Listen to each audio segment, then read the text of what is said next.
Part 12. Slowly. The heat of the sun scorched the earth. The thirsty ground opened its lips in deep cracks, as though begging for a drop of water.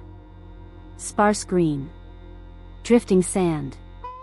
The man who walked there was named Ferran. He was so slender, and his features so fair, that he might easily have been mistaken for a woman. A brooch was fastened to the hat that shielded his pale hair. It bore the image of a bird pecking at a fruit. He had entered the kingdom of burning sands ruled by King Sunbrand. And what he found there were men and women whose lips had split beneath the merciless thirst. They sat in the scant shade cast by their dwellings. Their limbs sprawled like withered branches. Their bellies swollen by hunger. Following the stench to a well, Ferran found stagnant water, with black, foul-smelling algae rotting upon its surface. He changed into a white robe sewn with the cast-off skins of snakes. Then placed upon his face a mask steeped in perfume. And so he hurried toward a hospital built among the trees that yielded fragrant essences. Meanwhile, Eimund and Shatta had reached a vast place surrounded by immense walls of rock. Rooms stretched one after another like the chambers of an anthill. And each was broad enough to serve as a great hall. Sand blew through the passages.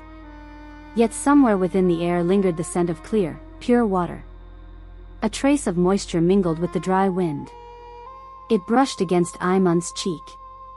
And there, within that oasis, he was waiting. A man dressed in red, beneath layers of silk woven to shield him from the sun. Peacock feathers adorned his hat. An emerald brooch held them in place. From atop a rock, the man looked down upon the two travelers and spoke. It is said that those who emerge from that passage can be only one of two things: an enemy or an ally. Eimund bowed deeply. I am no enemy. My name is Eimund. This is Shatta. And this is Dag. At that, the man reached out and took Dag's reins. I am Modestus.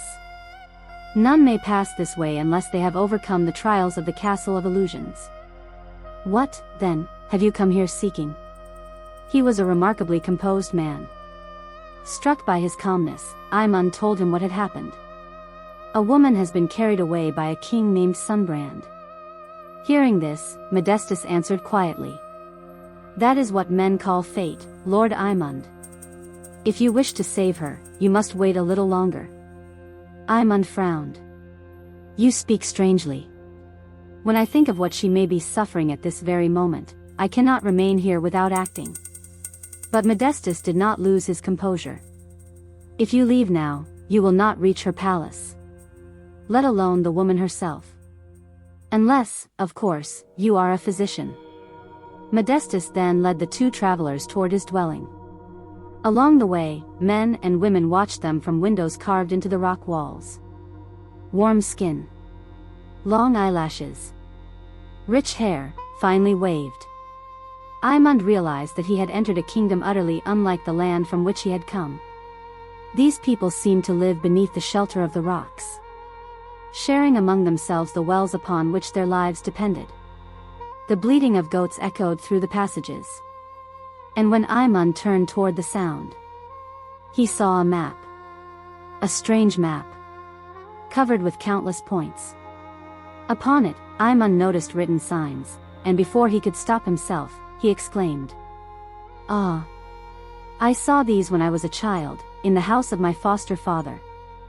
And more recently, I believe I have seen these signs somewhere. Hearing this, Modestus turned his hand with the skill of a conjurer. And suddenly, a key appeared. Modestus held it out before Eimund's eyes. Here is the key that will allow you to save her. I could give it to you now. But I have a proposal. Long ago, a stone tablet was stolen from this land and carried away to the Castle of Illusions. Bring it back to me, and I shall give you this key in exchange. Eimund raised his head. When the arrows, javelins, and stones had rained down upon him, it had been that very tablet that shielded him. He remembered the signs carved upon its surface. Yes. They resembled those he had just seen. Eimund nodded firmly. Of course. I shall bring it to you. But I am in haste. I wish to save her as soon as I can. Modestus regarded him for a long moment. Then, in a short voice that allowed no evasion, he asked, "Why?" Eimund did not avert his eyes. "Because she is my very love." At those words, Modestus slowly narrowed his eyes. "To me as well, that tablet is worth as much as love itself." "Very well. Then I shall give you the key first. In exchange, leave the young girl with me." Eimund turned toward Shada. Modestus did not look like a dishonorable man. But could he be trusted enough to leave Shada behind as a hostage? And even if Eimund returned to the Castle of Illusions to retrieve the tablet, it was so heavy that he could never carry it alone. Yet how long would it take to return with enough men to help him? The silence was finally broken by Shada. "My lord, I shall remain here. Please, go and save Lady Rotrot." Eimund hesitated. "I do not mean to say that I distrust you, Lord Modestus. But I cannot gladly sacrifice her for my own sake." Then Modestus laughed. "You are a good man, Lord Eimund. Had you shown no hesitation, that bow would already have sung." He snapped his fingers. At once, men and women bearing bows emerged from behind the rocks, their weapons already drawn. Modestus continued, "Have no fear. There is no safer place in these lands than mine. Young lady, it is not yourself whom you should fear for, but your master. Lord Eimund, take the key.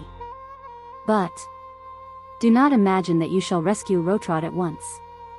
Modestus tossed him the key. Then he drew Shada toward him, hid her beneath his cloak, and departed without another word.